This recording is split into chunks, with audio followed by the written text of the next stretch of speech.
Eh bien, bonjour à toutes et à tous. Vidéo assez rapide pour ce tournoi d'attaque de ruée. On commence à avoir l'habitude pour le tournoi raid la semaine prochaine sur les attaques de ruée. Toutes les compétences sont réglées sur très rapide le violet est interdit. Je pense que là, il va y avoir deux tanks assez présents. Ça va être Gvazir qui va être très pénible en ruée avec la génération de sbires, même s'il est déjà rapide de base. Il est assez pénible. Les sbires mettent la pression avec le poison notamment. Un autre tank qui va être assez présent selon moi, ça va être Kelani. Après moi j'ai pas d'emblème dessus donc je vais pas la mettre là, mais elle serait très bien pour ce tournoi, que ça soit dans sa version normale ou dans sa version costumée, donc soit une version défensive ou offensive.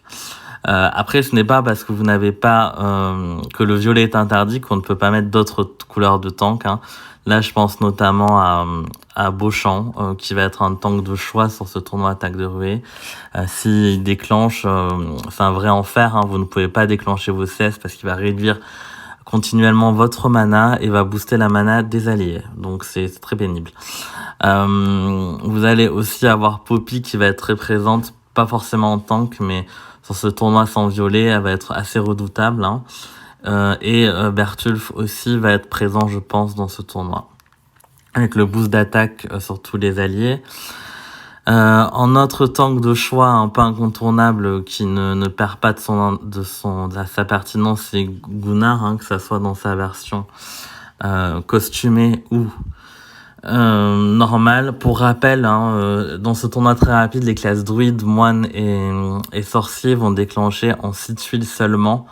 Donc si vous partez en attaque, vous avez juste besoin de 2 combos. Donc par exemple Gunnar costume ou Ulmer costume vont déclencher en 6 tuiles. Donc là j'ai fait le choix de mettre Gvazir, j'ai mis du soin aussi avec Grève-Leu, parce que très solide et en attaque de ruée, sur les tournois attaque de ruée, mettre du soin c'est assez pénible pour l'adversaire. J'ai mis Soudri sur le côté qui n'est plus vraiment à présenter. Donc là ça peut inciter l'adversaire à partir avec le rouge, mais il va avoir du mal à tomber Gunnar en flanc de Sudri. Donc c'est ça le piège un petit peu.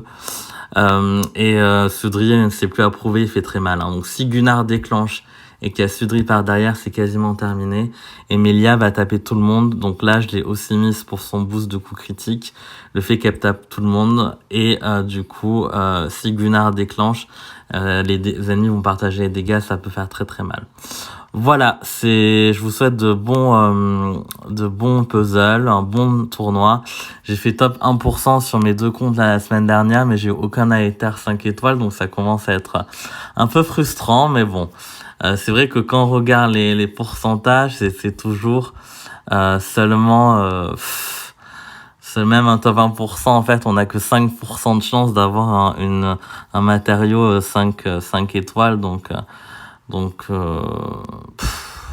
voilà, c'est pas terrible. Bon, c'est mieux que les invocations, certes, mais bon. Je vous souhaite un bon week-end, une bonne fin de week-end. Merci.